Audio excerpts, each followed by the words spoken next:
ఏమి లేదు.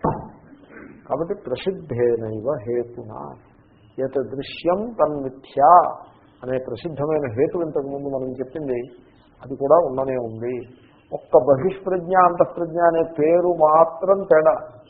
ఆ తేడా కూడా మనం ఒక సౌకర్యం కోసం అలా పెట్టుకున్నాం. అదొక్క పాయింట్ మినహాయిస్తే భేదములు కల్పితములు అసత్యములు చేతనయందు మాత్రమే భాషిస్తున్నాయి, చేతన మాత్రమే సత్యము అనే అంశంలో జాగ్రత్తకి స్వప్నానికి ఏమీ భేదం లేదు. భాష్యకారులు ప్రసిద్ధేనైవ భేదానాం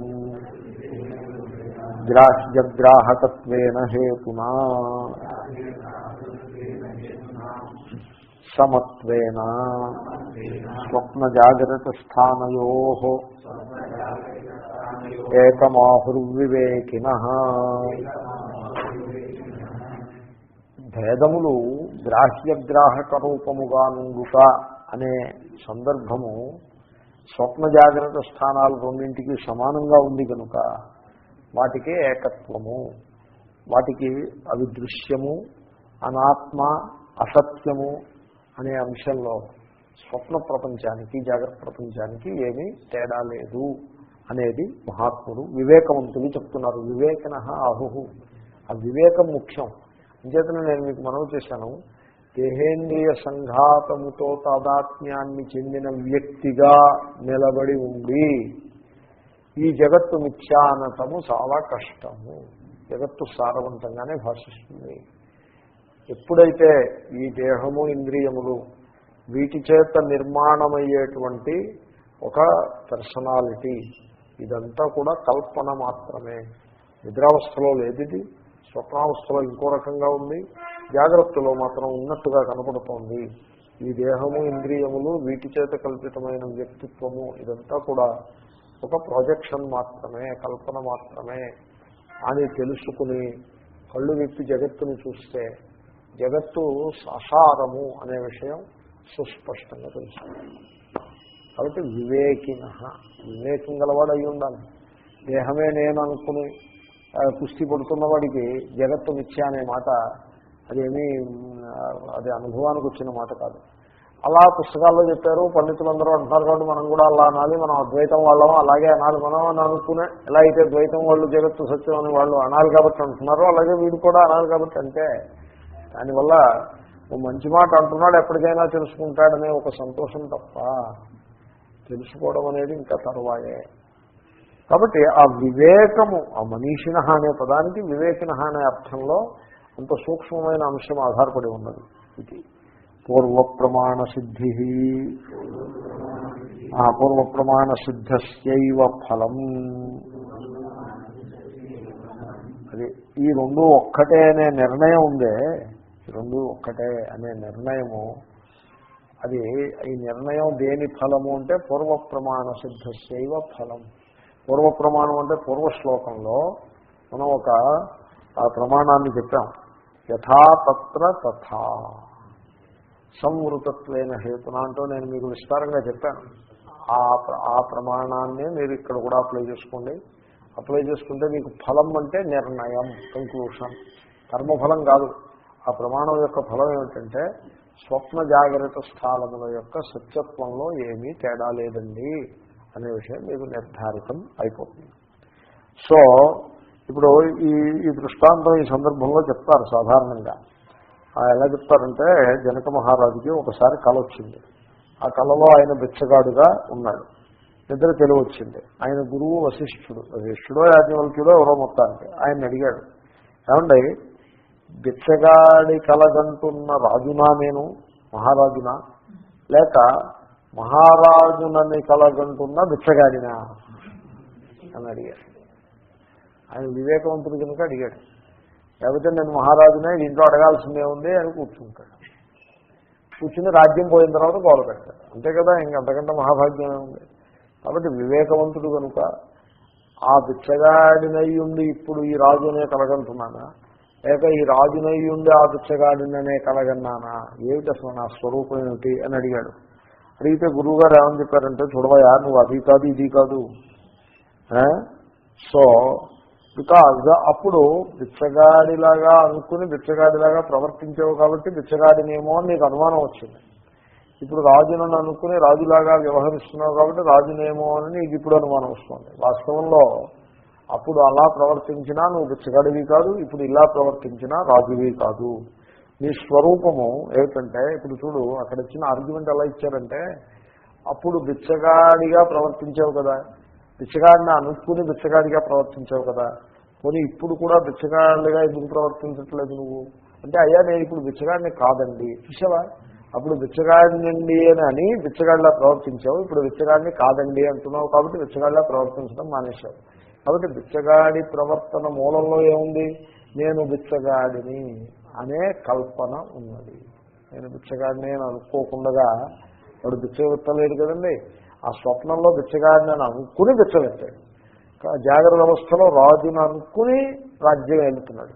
బిచ్చగాడిని అని అనుకున్నాడు, అది మారిపోయింది. ఇంక ఇప్పుడు బిచ్చగాడిని అని అనుకోవడం మానేశాడు. రాజుని అని అనుకున్నాడు, అది మారిపోతుంది. అప్పుడు రాజుని అని అనుకోవడం మానేస్తాడు. కానీ నేను మిగిలి ఉంటాడు. బిచ్చగాడిని అని అనుకున్నాడు, అనుకోవడం మానేశాడు, కానీ నేను సాక్షి చైతన్యంగా మిగిలి ఉంటాడు. అది ఎక్కడికి పోదు.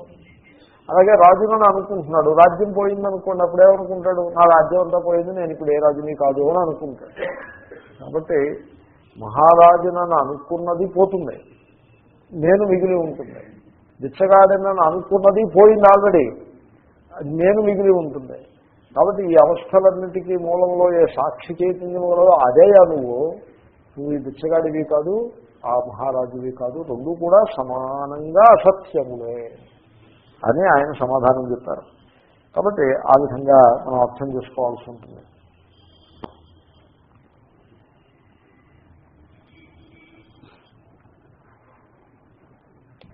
ఓకే, తర్వాత ఇంకొక పాయింట్ నేను చెప్పేసే ఉన్నాను, అయినా ఇంకొకసారి గుర్తు చేసే ప్రయత్నం చేస్తాను. ఇప్పుడు కళలు చాలామంది ఆర్గ్యుమెంట్ ఇస్తారు. ఏమైనా ఆర్గ్యుమెంట్ ఇస్తారు? కళలు కళ్ళ, ఎందుకంటే నిన్న వచ్చిన కళ ఈవేళ ఉండదు, ఈవేళ వచ్చిన కళ రేపు ఉండదు, మారిపోతూ ఉంటుంది. కాబట్టి కళ్ళ మంచిది, చాలా చాలా వివేకవంతమైన ఆర్గ్యుమెంటు.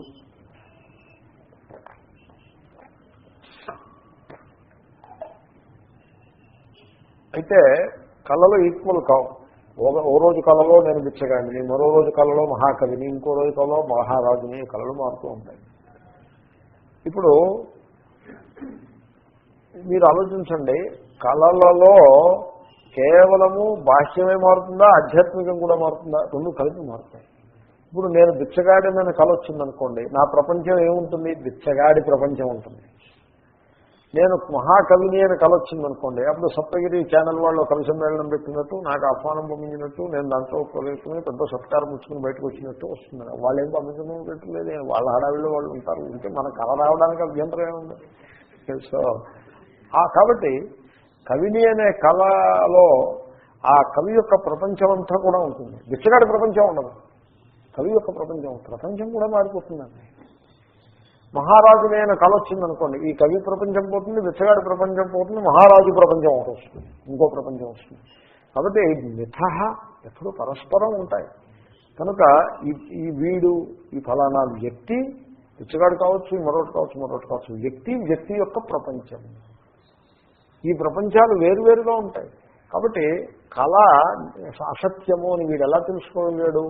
ఆ వ్యక్తిత్వము లేదు, వాడి ప్రపంచము లేదు, మారిపోయింది. ఇంకో వ్యక్తిత్వం వచ్చింది, ఇంకో ప్రపంచం వచ్చింది, అది పోయింది. ఇంకో వ్యక్తిత్వం వచ్చింది, ఇంకో ప్రపంచం వచ్చింది.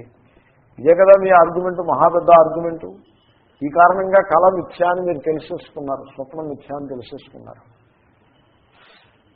పూర్వానికి తండ్రి ఎక్కడికో ఊరు వెళ్తుంటే కొడుకు వచ్చి అడిగాడు, నేను కూడా నీతో వస్తానని. అంటే తండ్రి అన్నాడు, నువ్వు బాలుడవు కాబట్టి రావద్దు అన్నాడు. అంటే పిల్లవాడు అన్నాడు, నేను బాలుడను గనుకనే నీతోటి వస్తాను అన్నాడు. అప్పుడు వాడు బాలుడా వివేకవంతుడా? వివేకవంతుడు అయ్యాడు కదా. మీరు చెప్పండి, స్వప్నం మిథ్య.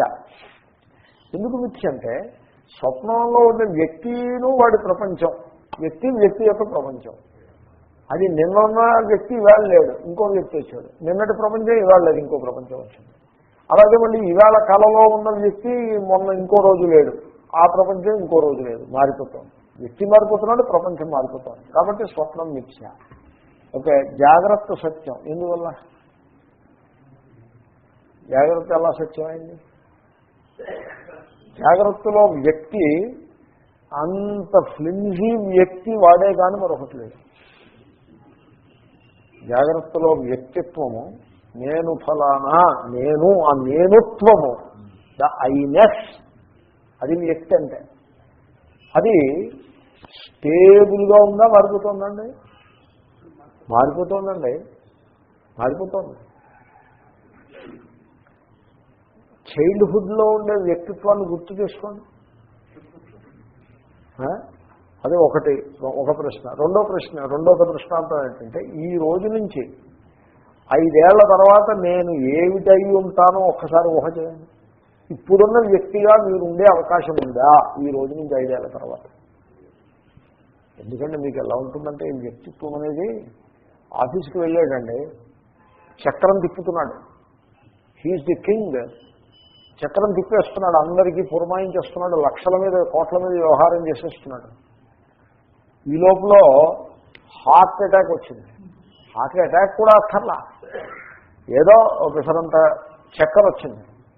చక్కెర వస్తే చాలండి, వీళ్ళు క్యాట్ స్కాన్ దాకా వెళ్ళిపోతారు. జనం లోకంలో ఎలా ఉన్నారంటే, వీడికి ఏదో టీ ఎక్కువ తాగి పైత్యం చేసి ఏదో చక్కెర ఏదో వస్తే క్యాట్ స్కానే. ఓసారి నాకేదో చక్కెర వచ్చింది, ఎందుకంటే మోషన్ సిక్నెస్ వల్ల చక్కెర వచ్చింది. చక్కెర వస్తే స్వామిజీ ఒకసారి క్యాట్ స్కాన్ చేయడం అంటే, ఇగో మళ్ళీ ఇలాంటి మాటలు మాట్లాడేదంటే వాయిస్ తగ్గుతుంది. నేనేదో ప్రశాంతంగా బతుకుతున్న వాడిని నాకు క్యాట్ స్కాన్ అని మొదలు పెడితే ఇంకా నేను ఆ ఆఫీసుల చుట్టూ, డయాగ్నోస్టిక్ సెంటర్స్ చుట్టూ తిరుగుతూ బతకాలి. వాళ్ళు ఏదో పెడతారు, దానికి ఇది పెట్టరు. క్యాట్ స్కాన్ అంటూ తీయించిన తర్వాత స్పష్టంగా ఏది చెప్పరు, కొలెస్ట్రాల్ జయించారనుకోండి మీరు, నీకు కొలెస్ట్రాల్ ఉంది, మందు వేసుకోలేకపోతే చచ్చిపోతావు అని చెప్తే అది ఒక క్లీన్గా చెప్పినట్టు. లేకపోతే నీ కొలెస్ట్రాల్ ఏం లేదు, హాయిగా వెళ్ళి నీ జీవితం అలా చెప్పడు వాడు. ఇది చెప్పడు, అది చెప్పడు, ఏదో మధ్య మార్గం ఏదో పెడతాడు. నీకు there is 12% chance of dying 5 years early అన్నాడు నాతో. ఇప్పుడు దీన్ని అంటే 5 years నేను ముందు చచ్చిపోతాను అంటే 5 years ముందు చచ్చిపోవడం అంటే అసలు నాకు అదే అర్థం కాలేదు. మీకు అందరికీ బహుశా అర్థమైందేమో నాకు తెలియక, నాకు అసలు ఆ స్టేట్మెంటే అర్థం కాలేదు. 5 years ముందంటే ఆ లిమిట్ ఏదో ఒకటి వీరికి ఖచ్చితంగా పోనీ చూచాయిగానైనా తెలుసుంటే 5 years పేర్లు నీకు ఎలా తెలుసు? How do you no? రేపు పొద్దున్న దాకా నిలిచి ఉంటామని how do you no? Where is the guarantee? ఈ రోడ్డు ప్రమాదాల్లోనూ విమాన ప్రమాదాల్లోనూ చచ్చిపోయే వాళ్ళందరూ కూడా, సపోజ్ వీడు చెప్పిన వాడు ఆ విమానంలో ఉన్నాడు అనుకోండి, కూలిపోయిన విమానంలో, ఏమైనట్టు ఆ స్టేట్మెంట్ ఉండడం ఏమైనా హామీ ఉందా? రోడ్డు ప్రమాదంలో చచ్చిపోయే వాళ్ళందరూ కూడా అలాగా వాళ్ళు చచ్చిపోతామని అనుకుని చచ్చిపోతున్నారా? How do you no?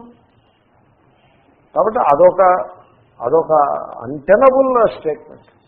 తర్వాత 12% ఛాన్స్ అంటే అర్థం ఏంటి? 12% ఛాన్స్ అంటే అర్థం ఇప్పుడు నేనేం అడగాలి?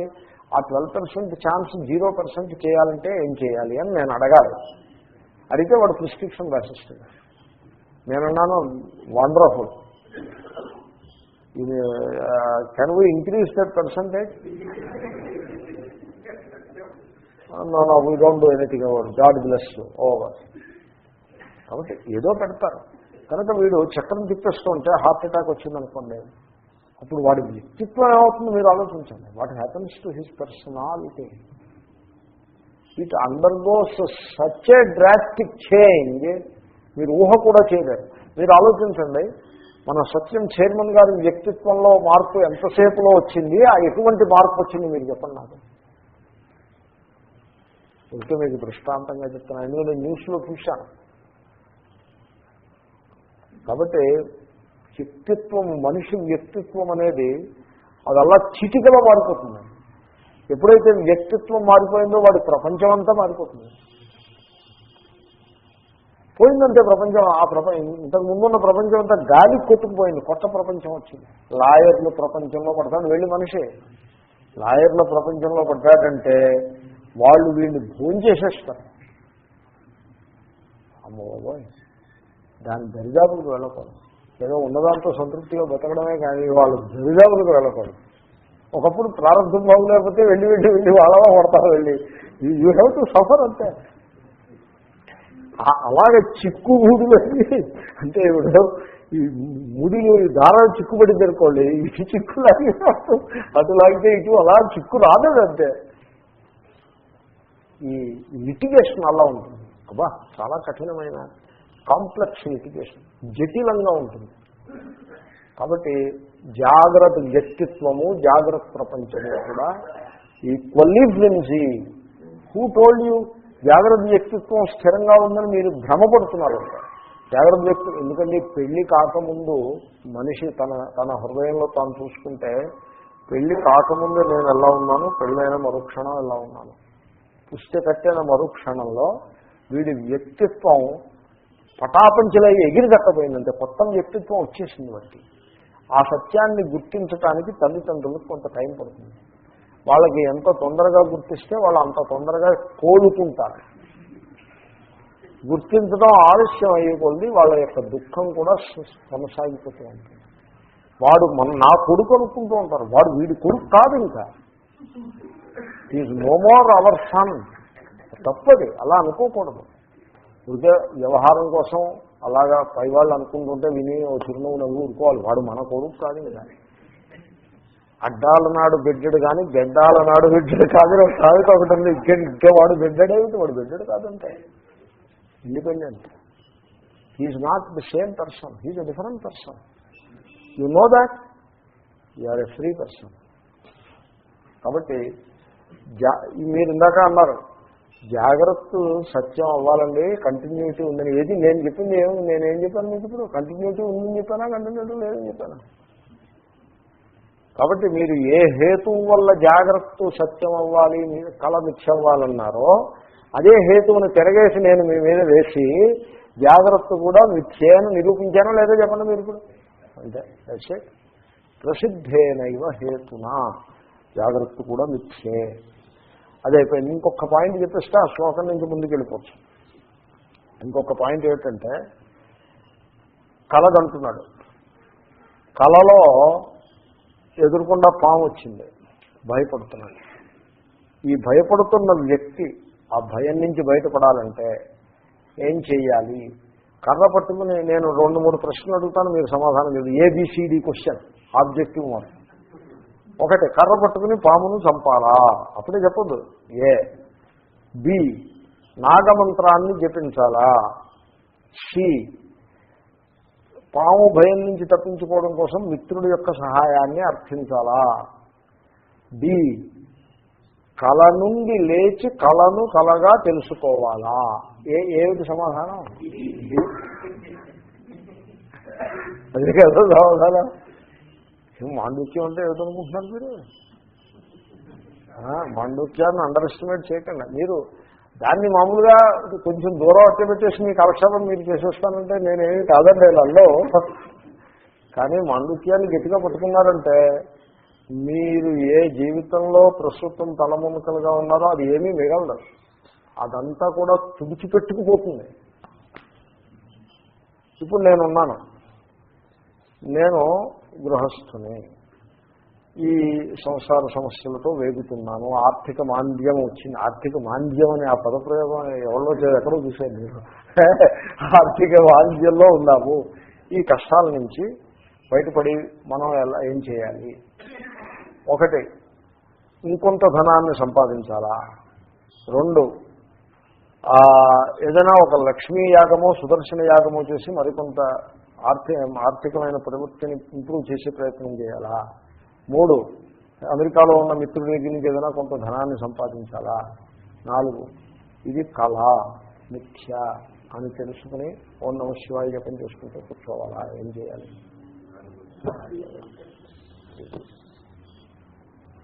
కాబట్టి నేను ఒక వ్యక్తిని, ఈ దేహము, ఈ ఇంద్రియములు, ఈ జెండరు, నాకేమో ఈ సుఖాలు ఈ దుఃఖాలు ఉన్నాయి, నేను ఫలానా అప్పుడు పుట్టాను, కొంతకాలం తర్వాత చచ్చిపోతాను, ఇది నా ప్రపంచం అని వీడు బతుకుతున్నాడు. ఇప్పుడు వీడేం చేయాలంటే ఆ వ్యక్తిగానే ఉంటూ ఆ సమస్యల్ని పరిష్కరించుకుని తద్వారా వీడు ఈ బంధం నుంచి విముక్తుల్ని కావాలి అనుకుంటే అంత పొరపాటు అదే కానీ మరొకటి లేదు. ఆ వ్యక్తిగానే ఉంటూ ఆ సమస్యలను పరిష్కరించడంలో లౌకిక పద్ధతులను అవలంబించండి, వైదిక పద్ధతులను అవలంబించండి, మతాన్ని పెట్టండి, దేవుణ్ణి పెట్టండి, దెయ్యాన్ని పెట్టండి, మీరు ఏం పెట్టినా సరే ఆ వ్యక్తిగానే ఉంటూ ఆ ప్రపంచంలో మార్పులు తీసుకురావాలని ప్రయత్నం చేస్తూ ఉన్నంత కాలము వీడికి సంసార బంధం నుంచి విముక్తి కల్లా, దేవుడితో సహా, వీడు ఆరాధించి దేవుణ్ణి ఆరాధించే ప్రక్రియతో సహా. వీడు చేయాల్సిందల్లా నేను భ్రమపడుతున్న వ్యక్తిని, ఇప్పుడు బిచ్చగాడినని వీడి కల వచ్చింది, వీడు బిచ్చగాడనే వ్యక్తిగా ఉన్నాడా లేక బిచ్చగాడినని భ్రమపడ్డా? అలాగే నేను ఫలానా సమస్యలతో వేగుతున్న గృహస్థను అనేది అది వాస్తవమా భ్రమయా? అది ఒక భ్రమ. ఆ భ్రమ నుంచి బయటపడినట్లయితే సరిపడుతుంది. అయితే ఒక ప్రాక్టికల్ ఇష్యూ ఒకటి ఉంటుంది కదా, మరి జీవితంలో ఇతర వ్యవహారాలు నడుస్తూ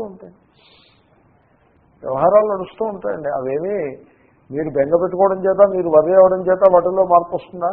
ఇప్పుడు అబ్బాయి పెళ్ళి ఉంది, అబ్బాయి పెళ్ళి అవ్వలేదని బెంగ పెట్టుకుంటే అయిపోతుందా పెళ్ళి? బెంగ అనేది ఏమిటో తెలుసిన, మెషిన్ యొక్క వేర్ అండ్ టేర్ ఉంటుంది. వేర్ అండ్ టేర్ ఉంటుంది. మెషిన్ యొక్క మూవ్మెంట్కి ఆ వేర్ అండ్ టేర్ ఏమైనా సహకారం చేస్తుందా? సహకారం చేయదు. అలా బెంగ అలాంటిది. మీకు మనస్సుతో సంకల్పించి దేహేంద్రియాదులతోటి క్రియను ఆచరించి కర్తవ్యాలను చేసుకుంటూ పోవాలి. అవి చేసుకుంటూ పోయేప్పుడు ఆ ఇంద్రియములు, మనస్సు, దేహము అనే మెషిన్కి బెంగ అనేది వేర్ అండ్ టేర్. మెషిన్ యొక్క ఫంక్షనింగ్కి వేర్ అండ్ టేర్ ఉపకారం ఉంటుందా, అపకారం ఉంటుందా? అపకారమే ఉంటుంది. కాబట్టి మీరు కొడుకు పెళ్ళి అవ్వలేదని బెంగ పెట్టుకోవడం వల్ల కొడుకు పెళ్ళి అవ్వదు. దానికి చేయాల్సిందేదో చేస్తారు.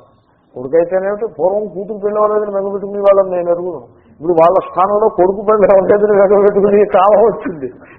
ఎంత విదూరం చూడండి ఈ కాలం నిజంగా. ఎందుకంటే నేను నిన్న ఎక్కడికో వెళ్ళాను, నిన్న ఇక్కడ క్లాస్ లేదు కదా, ఎక్కడికో వెళ్ళాను, ఏదో కార్యక్రమానికి వెళ్ళాను సాయంకాలం. అదే దేవాలయంలో ఏదో కార్యక్రమానికి వెళ్ళినప్పుడు అక్కడ ఒక అమ్మగారు నా కొడుకు పెళ్ళి ఇట్లా ఆశీర్వదించండి ఏం కోరారు. పాపం చాలా బెంగగా ఉన్నారు. ఎంతమ్మా వయస్సు అంటే 32 అని అన్నారు. పాపం ఆవిడ బెంగ ఆవిడకు ఉన్నది. I understand, I appreciate. కానీ కాలం ఎలా వచ్చిందో చూడండి, చాలా విదూరమైన కాలం వచ్చింది. కాబట్టి బెంగ పెట్టుకోవడం అన్నది మన కర్తవ్యాలకి ఉపకారం కాదు, అది అపకారం. కాబట్టి ఇది మిథ్యా, ఇది కళ అని తెలిస్తే, ఇంతకుముందు క్లాసులో నేను మనవి చేశాను, మనస్సుకి ఒక ఊరట శాంతి లభిస్తాయి. అటువంటి ఊరట శాంతి పొందిన తర్వాత సాక్షిగా ఉంటూ చేయాల్సిన పనులు చేస్తాం. ఇప్పుడు చేయాల్సిన పనులు చేయట్లేదు. ఇప్పుడు సాయంకాలం క్లాస్ ఉంది, రోడ్డు అంతా ట్రాఫిక్ ఉందని అవన్నీ తప్పించుకుని వచ్చారా లేదా? మీరు చేయాల్సిన పని మానేశారా? అటు వాళ్ళు చెప్పిన మాట వింటలేదని నేను రావడం మానేశానా? కాబట్టి చేయాల్సిన పనులు చేస్తూ ఉంటాం. వాటి గురించి బెంగ పెట్టుకోవడం అవసరం. ఒక శాంతిని సంపాదించాలి, ఒక స్థిరమైన శాంతి లభించాలి అంటే ఒకే ఒక ఉపాయము, ఈ జగత్తు మిథ్య. ఈ జగత్తు మిథ్య అని తెలియాలంటే నన్ను, నా వ్యక్తిత్వాన్ని నేను ఇలాగే అట్టిపెట్టుకుని జగత్తు మిథ్య అని తెలుసుకోవడం చాలా పొరపాటు. అసలు అప్రోచే తప్పు. జగత్తు మిథ్య అంటే తప్పది. జగత్తు is relative to the body mind. Relative to the body mind జగత్తు మిథ్య అంటే బాడీ మైండ్ ఈజ్ మిథ్య. కాబట్టి ఈ బాడీ మైండ్ అండ్ ఈ వ్యక్తిత్వము, ఈ వ్యక్తిత్వం చుట్టూ అల్లుకుని ఉన్న విశాలమైన ప్రపంచము, జటిలమైన ప్రపంచం, విశాలమైన కాదు జటిలమైన ప్రపంచము, ఇదంతా కూడా in one effort it is మిథ్య అని తెలుసుకోవటమే. ముఖ్యంగా అసలు వివేకం తనతో ప్రారంభించినట్లయితే జగత్తు మిథ్య అని తెలిసిపోతుంది. ఆ విధంగా వ్యక్తిత్వానికి వన్నె తెచ్చే ప్రయత్నం మీరు చేశారు అంటే మీరు ఈగోయిక్ పాత్రలో వెళ్తున్నారని అర్థం. వ్యక్తిత్వానికి వన్నె తెచ్చే ప్రయత్నం చేయటం అనవసరం. సాక్షి చైతన్యంగా నిలిచి ఉండి కర్తవ్య కర్మానుష్ఠానం నడుస్తూ ఉంటుంది. మీరు చేయరు, అవి నడుస్తూ ఉంటాయి. అలా సాక్షిగా నిలిచి ఉండటం అదే చేయదగ్గది. ఆ విధంగా దాని నుంచి, ఆ మీమాంస నుంచి వచ్చేటువంటి ఫలమది. తర్వాత శ్లోకానికి వెళ్దాం. ఆదావంతే చ యన్నాస్తి వర్తమానేపి తత్తథా యతథైః సదృశాః సంతః అవితథా ఇవ లక్షితాః. ఈ ఆదావంతే అన్నాస్తి వర్తమానేపి తత్తథా అన్నది ఇది ఒక one of the greatest philosophical truths. Not only philosophical truths but also scientific truths. ఒక గొప్ప ఫిజిక్స్, మోడర్న్ ఫిజిక్స్ ఆ వాక్యంలో ఇవిడి ఉన్నది. ఒక గొప్ప ఆధ్యాత్మిక తత్వశాస్త్రం యొక్క నిగ్గుదేలిన సత్యం ఆ వాక్యంలో ఇవిడి ఉన్నది. ఆ వాక్యంలో ఏమని చెప్తున్నారంటే ఆదియందు లేదు, అంతమునందు లేదు. అది ఆది అంటే భూతకాలం, భూతకాలంలో లేదు. అంతము అంటే భవిష్యత్తులో నాశనం అయిన తర్వాత లేదు.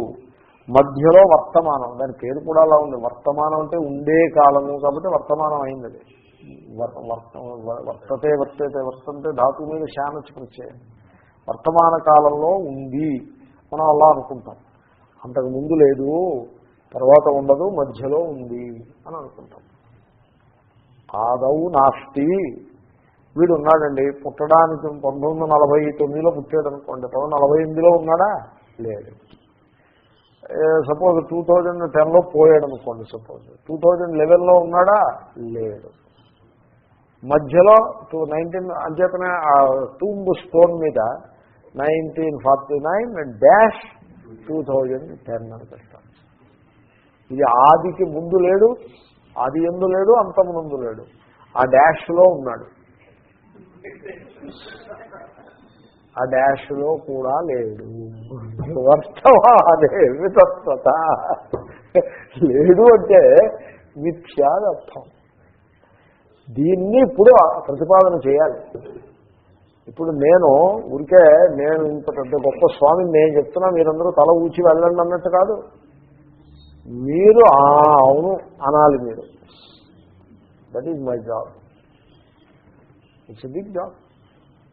సో దీన్ని సావకాశంగా చేద్దాము, దీనికేం కంగారు లేదు. ఇంకా రేపు నుండి కూడా పాఠం చెప్పుకోవాల్సి ఉంటుంది కదా. సో చూడండి, ఎలాగంటే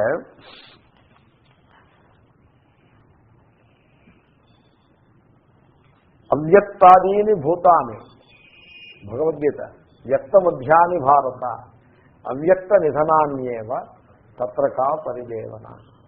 ఆయన ఏమంటున్నాడంటే, ఓ మనిషి ఉన్నాడు, ఈ మనిషి ప్రాణం పోయినప్పుడు కూర్చుని దుఃఖిస్తున్నారు. దుఃఖిస్తుంటే చూడవా, ఈ మనిషి ఎక్కడి నుంచి వచ్చాడో నీకు తెలుసా? తెలియదు. ఏమండి, ఎక్కడికి పోయాడో తెలుసా? తెలియదు. అవ్యక్తాదీని భూతాన్ని, ఈ ప్రాణి ఎక్కడి నుంచి వచ్చాడో మనకు తెలియదు. అవ్యక్త ఎక్కడికి పోతాడో తెలియదు. అవ్యక్త నిధనాన్యేవ వ్యక్త మధ్యాన్ని, ఆ మధ్యలో మటుకి తెలుసు. సో ఎక్కడి నుంచి వచ్చాడో తెలియదు, ఎక్కడికి పోతాడో తెలియదు, మధ్యలో ఏదో కొద్ది రోజులు తెలిసింది. వాడి గురించి దుఃఖిస్తావుతా, నీకేం బుర్రలేదా అంటున్నాడు. సో తత్రకా పరిదేవన, ఏమిటి దుఃఖిస్తావు, దాని గురించి దుఃఖించాల్సిందే ఉంది అని అంటాడు. చూడండి ఎంత కరాఖండిగా చెప్పాడు, చాలా కరాఖండిగా చెప్పాడు. సో ఈ శ్లోకం కూడా సిమిలర్ టు దాట్. ఆది యందు లేదు, అంతమునందు లేదు అంటే వర్తమానంలో కూడా లేని దానితోటే సమానము అంటే మిథ్యానర్థం.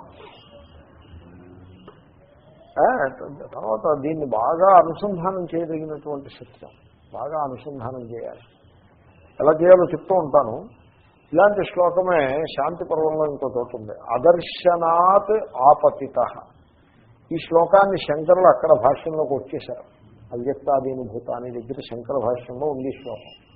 అదర్శనాత్ ఆపతిత పునశ్చాదర్శనంగత. మనకి తెలియని చోట నుంచి వచ్చాడు, తెలియని స్థానం, ఏదో తెలిస్తే ఇంకా అది అదర్శనం ఎందుకు అవుతుంది, అక్కడి నుంచి ఊడిపడ్డాడు వీడు, ఓ మనిషి. పునశ్చ అదర్శనంగత, తిరిగి అదర్శనానికి వెళ్ళిపోయాడు. సో నస తవ నతస్యత్వం, వాడు నీవాడు కాదు, నువ్వు వాడివి కాదు. సంబంధం వాడికి నీకు సంబంధం లేదు, నీకు వాడికి సంబంధం లేదు.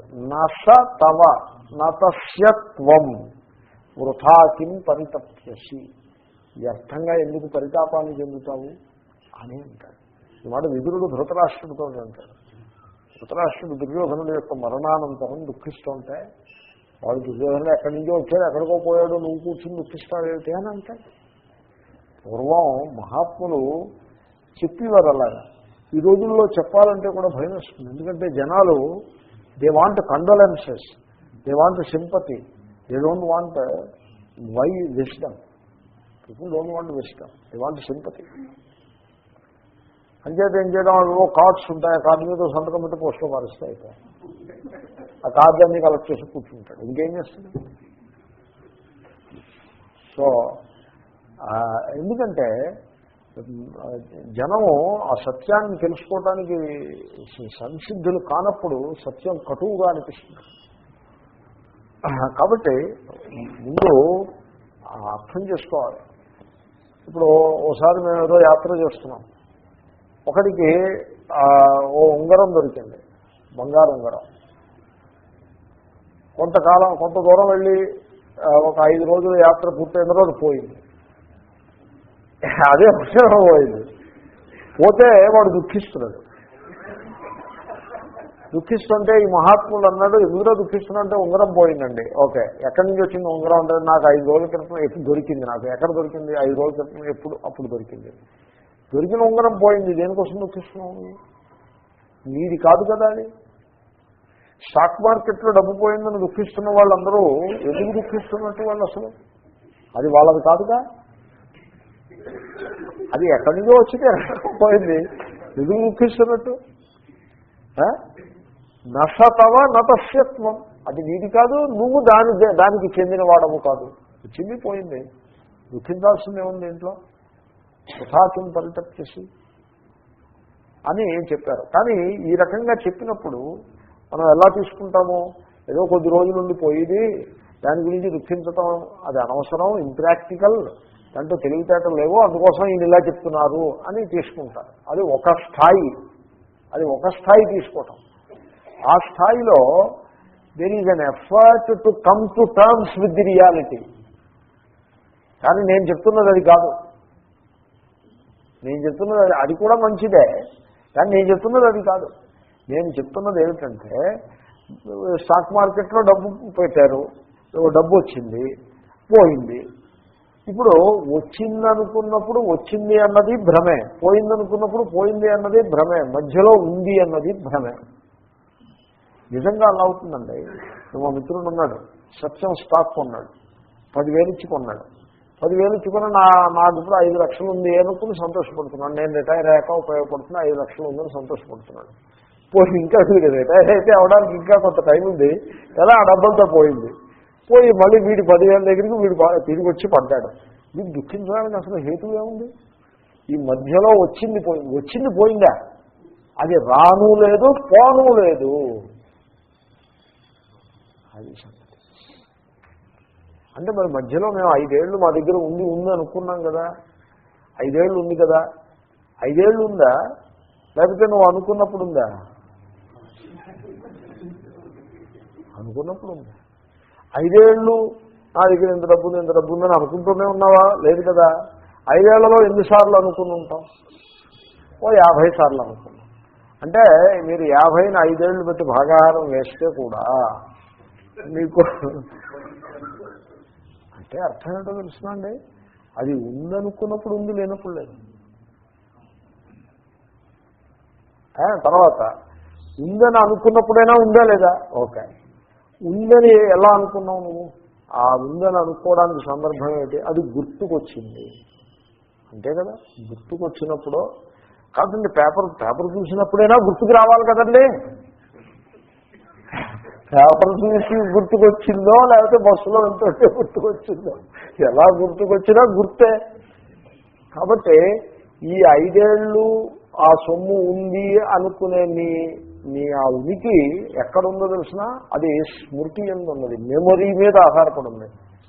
ఆ మెమొరీ అనే లైన్, ఒక చిన్న థ్రెడ్, మెమొరీ అనే సిల్క్ దారం మీద ఆధారపడి ఉంది వీడి బతుకంతా కూడా.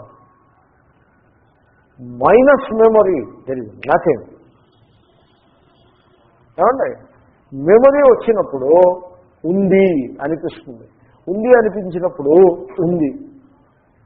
ఏమండి ఉన్నప్పుడు ఉంది అనిపించింది, ఉంది అనిపించిందంటే గుర్తొచ్చి స్మృతి పథం నుంచి గుర్తొచ్చినప్పుడు ఉంది అనిపించింది. కాబట్టి ఈ ఉండడము దేని మీద ఆధారపడిందో తెలుసిన మెమరీ మీద, స్మృతి మీద ఆధారపడింది. కాబట్టి స్మృతి మీద ఆధారపడి ఉంది అంటే మీకు కళలో స్వప్న ప్రపంచము దేని మీద ఆధారపడి వస్తుంది? స్మృతి మీద ఆధారపడి వస్తుంది. అయిపోయిందంటే మీ స్టాక్ అంతా నేను స్వప్న ప్రపంచంలో పారేసా తీసుకెళ్ళి. You don't have a locus stand I gone. మీరు ఏది జీవితం అనుకుంటున్నారో, ఏది సంపద, ఇల్లు, వాకిలి, బంధుత్వం, ఇవన్నీ ఏదైతే అనుకుంటున్నారో ఇదంతా కూడా it is hanging by the thread of memory. And it is all there just hanging by the thread of memory. Memory ఉంది. Memory is it continuous or is it క్షణికం? క్షణికం. మెమరీ క్షణికం. కాబట్టి క్షణికము, క్షణభంచేతనే మన మహాత్ములు చెప్పారు క్షణభంగురము. శ్రీకృష్ణుడు అన్నాడు దుఃఖాలయం అశాశ్వతం, అశాశ్వతము, క్షణభంగురము. బుడగ దృష్టాంతం ఇస్తారు, బుద్బుద ప్రాయము. ఈ సంపద బుద్బుద ప్రాయము. మీరు ఆలోచించి చెప్పండి, పెద్దలు వివేకంతో ఆలోచించి చెప్తే ఈ బుడగ ఎలాంటిదో అలాంటిదని నేను చెప్పేవారు పూర్వం మహాత్ములు. మీరు ఆలోచిస్తే తెలుస్తుంది, యథార్థమైన మాట. ఈ జీవితము కానీ, మనం సంపాదించే సంపద కానీ, ఈ అనుబంధాలు, బాంధవ్యాలు ఇవన్నీ కూడా బుడగ వంటివి. బుడగ పేరిపోవడానికి ఎంత టైం పట్టదు, క్షణంలో బుడగ పోతుంది. ఇవన్నీ కూడా అటువంటివి క్షణభంగురములు. భంగురము అంటే విరిగిపోయే స్వభావం కలదు, భగ్నం అయిపోతుంది, క్షణంలో భగ్నం అయిపోతుంది. ఎందుకంటే అది లేదు. నిజంగా ఉన్నది క్షణంలో భగ్నం అవ్వదు. అది లేదంటే ఉన్నట్టు భ్రమ కల్పించడమే తప్ప అది వాస్తవంగా లేదు. అది ఏమవుతుందంటే అటాచ్మెంట్ ఉంటుంది, ఆసక్తి పెట్టుకుంటాము. ఆసక్తి కారణంగా అది ఉన్నట్టు భ్రమ కలుగుతుంది. ఆ భ్రమ ఎంత లోతుగా ఉంటే దానివల్ల అది పోయినప్పుడు అది ఎలాగా పోయింది కదా, ఎందుకంటే ఉంటేగా పోవడమే ఖాయం. ఎందుకంటే లేనిది ఎంతకాలం కనపడుతుంది, ఎగిరి దక్కపోతుంది. సో ఆ భ్రమ తొలగిపోయినప్పుడు దుఃఖం, చాలా దుఃఖం కలుగుతుంది. కానీ ఇది అయథార్థము, మిథ్యా అని తెలుసుకుని ఆసక్తిని తగ్గించుకుని విరక్తులుగా జీవిస్తూ ఉన్నట్లయితే అది ఎలాగూ పోవడం ఎలాగూ ఖాయమే కనుక అది పోయిందని తెలిసినప్పుడు ఆ దుఃఖం తక్కువగా ఉంటుంది. సో మనిషి ఇప్పుడు పూర్వం ఏమనేవారంటే విషపానం చేసిన వాడికి వాడు భ్రమలో ఉంటాడు, చక్కెర తిరుగుతూ ఉంటుంది మైండ్. వాడు సత్యాన్ని తెలుసుకోలేడు. విషప్రయోగం జరిగిన వాడు చచ్చిపోతాడు. చచ్చిపోవడానికి ముందు ఎలా ఉంటాడు? చక్కెరలో ఉంటాడు. మనం కూడా అలాగే ఈ సంసారంలో రెండు రకాల విషాన్ని భక్షించి సంసారంలో భ్రమిస్తూ ఉంటాము అని అంటారు మహాత్ములు. ఏంటంటే ఒకటే అటాచ్మెంట్ అనే విషయం, ఆసక్తి అనే విషయం. విషం ఒకప్పుడు తీయగా ఉంటుంది, తీయని విషం ఆసక్తి, సంసారాసక్తి. తర్వాత ద్వేషము, ఎవర్షన్, ఆసక్తి, ద్వేషము, ఎవర్షన్, అది చేదు విషం. కాబట్టి జగత్తు మిథ్య ఆదావంతే చేయన్నాస్తి వర్తమానే చ తత్థ అనే దాన్ని బాగా అనుసంధానం చేస్తూ ఉంటే జగత్తు మిథ్య అనే అనుభవానికి కలుగుతుంది. ఆ మిథ్యానుభవాన్ని, మిథ్యాన్ని అనుసంధానం చేసినప్పుడు ఈ రాగద్వేషాలు శిథిలమవుతాయి. సో ఈ తీయని విషం, ఈ చేదు విషం, ఆ విషము కొంత న్యూట్రలైజ్ అవుతుంది, వాటికి విరుగుడు కలుగుతుంది విరక్తి వల్ల. ఆ విషం విరక్తి కలిగినప్పుడు ఆ పరమ సత్యమైనటువంటి పరమాత్మ హృదయంలో ఆత్మవిచారం చేయగా హృదయంలో ఆత్మరూపంగా పరమాత్మ యొక్క సాక్షాత్కారం కలుగుతుంది. కాబట్టి ఆ అనుసంధానాన్ని బాగా చేయాల్సి ఉంటుంది. ఆదావంతే చేయన్నాస్తి వర్తమానేపి తత్తథ. భాగవతంలో వాక్యం ఉంది. ఇవన్నీ ఉంటే పరస్పరము సంబంధించి ఉన్నాయి కాబట్టి కొటేషన్ చేయటం. నయత్ పరస్తాత్ ఉతయన్న పశ్చాత్, నయత్ పరస్తాత్ తర్వాత ఏది ఉండదో, ఉతయన్న పశ్చాత్ అదే నయత్ పురస్తాత్, పరస్తాత్ కాదు, పూర్వం ఏది లేదో, పశ్చాత్ తర్వాత ఏది ఉండదో, మధ్యేచ యన్న మధ్యయందు కూడా అది లేదు. మరి ఏమిటండి ఉందంటున్నారు కదా అంటే వ్యపదేశ మాత్రం, నామమాత్రము. It is just namesake. మీరు నెక్లెస్ అంటే ఒక దృష్టాంతం ప్రసిద్ధమైంది కాబట్టి చెప్తున్నాను. మీరు నెక్లెస్ అని అన్నప్పుడు ఈ నెక్లెస్ అనేది ఇది ఈ సృష్టిలో నెక్లెస్ అనేది అసలు లేదు. Nothing like that. అది కేవలము ఒక మానసిక కల్పన ఇందు మాత్రమే నిలిచి ఉన్నది. మానసిక కల్పన, అంతకు మించి there is nothing called necklace. మానసిక కల్పన తప్ప ఇంకొకటి లేదు. ఇప్పుడు పాము వచ్చి సూర్యుడిని మింగేసింది, అదిగో చిన్న వ్రణం కింద కనపడుతోంది అని వీడు అనుకుంటాడు. అలా అనుకున్నప్పుడు ఆ మొత్తం భావనంతా కూడా వీడి కల్పన యందు ఉంది తప్ప యథార్థంగా అటువంటిది ఏదీ లేదు. అలాగే భూమి బల్లపరుపుగా ఉంది అని మొత్తం భూమండలంలో సగభాగం వెస్టర్న్ హెమిస్ఫియర్లో ఉన్న వాళ్ళందరూ 1000 సంవత్సరాలు అలా అనుకునేవారు. వాళ్ళ కల్పన అంత పొడుగాటి కల్పన కూడా అయథార్థమే. కాబట్టి ఈ విధమైనటువంటి ఆత్మస్వరూపాన్ని గురించి జాగ్రత్తగా అధ్యయనం చేయాల్సి ఉంటుంది. ఇప్పుడు ఆదావంతేకి అన్నాస్తి అనే దానికి దృష్టాంతంగా ఇప్పుడు చూడండి, మీరు గతాన్ని, నేను ఒక ప్రశ్న అడుగుతాను చెప్పండి. గతాన్ని గురించి మీరు నెమరు వేసుకుంటున్నారనుకోండి. ఇప్పుడు లోకంలో ఒక దృష్టి ఏమిటంటే బహిష్ప్రజ్ఞ ఏదైతే ఉంటుందో అది యథార్థమని జాగ్రత్త అవస్థ, అంతఃప్రజ్ఞ ఏది ఉంటుందో అది మిథ్యా అని కల్పితము అని ఒక ప్రసిద్ధమైన దృష్టాంతం, ప్రసిద్ధమైన ప్రక్రియ, ఆలోచించే ప్రక్రియ. ఆ ప్రక్రియని నేను ఆ పిక్చర్లోకి తీసుకుని అడుగుతున్నాను. నేను గడచిపోయిన గతాన్ని గురించి భావన చేస్తున్నప్పుడు ఆ గతకాలీనమైన ఆ స్మృతులు, ఆలోచన ప్రవాహం ఏదైతే గలదో అంతా కూడా యథార్థంగా భాషిస్తుంది. గతం అంతా సత్యం వీడు అనుకుంటాడు కదా. ఆ గతము యొక్క భావన అది అంతఃప్రజ్ఞ బహిష్ప్రజ్ఞ అండి. అంతఃప్రజ్ఞ, బహిష్ప్రజ్ఞ కాదు కదా, అంతఃప్రజ్ఞ కదా. కానీ ఉండడం ఎక్కడుంది? జాగ్రత్త అవస్థలో ఉందా, స్వప్నావస్థలో ఉందా? జాగ్రత్త అవస్థలోనే ఉంది. జాగ్రత్త అవస్థలోనే ఉంది. కాబట్టి జాగ్రత్త అవస్థలో మీరు గతకాలాన్ని గురించిన ఎన్ని స్మృతులైతే ఉన్నాయో అవన్నీ కూడా బహిష్ప్రజ్ఞలో భాగం కాదు. మరి దేంట్లో భాగం అవి? అంతఃప్రజ్ఞలో భాగము. ఇప్పుడు నేను మిమ్మల్ని అడుగుతా, జాగ్రత్త అవస్థను 100% కింద తీసుకోండి. ఈ 100%లో గతకాలీన స్మృతులు ఎన్నైతే ఉన్నాయో అవి ఏవీ బహిష్ప్రజ్ఞ కాదు, అవన్నీ అంతఃప్రజ్ఞే. అవి మీరు జాగ్రత్తలో భాగం అనడానికి వీల్లేదు. అవి స్వప్నతుల్యములు అయిపోతాయి. ఎందుకంటే అంతఃప్రజ్ఞ కదా. ఎంత పర్సెంటేజ్ తీసేస్తారు చెప్పండి? చాలా తీసేయాల్సి ఉంటుంది. మీరు సుమారు 30-40% తీసేవతలు పారేయాలి. ఏమన్నా నా పాయింట్ మీకు ఏమైనా అర్థమైందా? ఓకే. కాబట్టి మీరు గతకాలాన్ని గురించిన స్మృతులు మీ పొద్దున నిద్రలేచి రాత్రి పడుకునేదాకా ఒక 1000 ఆలోచనలు ఉన్నాయనుకోండి. ఈ 1000 సంకల్పాలలో ఎన్ని సంకల్పాలు గతకాలానికి సంబంధించినవి ఉంటాయి? ఏదైనా 300-400 ఉంటాయా? ఉంటాయి. ఈ 300-400 సంకల్పాలు గతకాలానికి సంబంధించినవి. అది బహిష్ప్రజ్ఞ అవుతుందా, అంతఃప్రజ్ఞ అవుతుందా? అంతఃప్రజ్ఞ అవుతుంది కదా. అంతఃప్రజ్ఞ అంటే స్వప్నతుల్యం అవుతుంది కదా. తీసిపారేయండి, 30% తీసిపారేయండి. మీ జాగ్రత్తలో 30% ఇప్పుడు ఏమైపోయింది? కళ అయిపోయిందా లేదా? ఓకే. ఏమండి ఈ ఆర్గ్యుమెంట్ అర్థమవుతుందా? తర్వాత భవిష్యత్తు గురించి నేను ఆలోచించాను అనుకోండి, అది బహిష్ప్రజ్ఞ అవుతుందా, అంతఃప్రజ్ఞ అవుతుందా? అంతఃప్రజ్ఞ అవుతుంది. ఎందుకంటే భవిష్యత్తు కంటితో చూసి ఆలోచించేదే కాదు, అది ఊరికే కళ్ళు ఉసికి ఆలోచించేది. భవిష్యత్తు గురించి అంటే కన్నుతో చూసి ఎదుర్కొన్నా ఉన్నది చూపిస్తుంది. కన్ను భవిష్యత్తును చూపిస్తుందండి. కాబట్టి బహిష్ప్రజ్ఞ లేదు దాంట్లో. భవిష్యత్తు గురించి మీరు చేసే విచారం అంతా కూడా అంతఃప్రజ్ఞే. కాబట్టి అది స్వప్నతుల్యమే. ఎందుకంటే భవిష్యత్తు యొక్క విచారంలో బహిష్ప్రజ్ఞ యొక్క సందర్భం ఏమీ లేదు.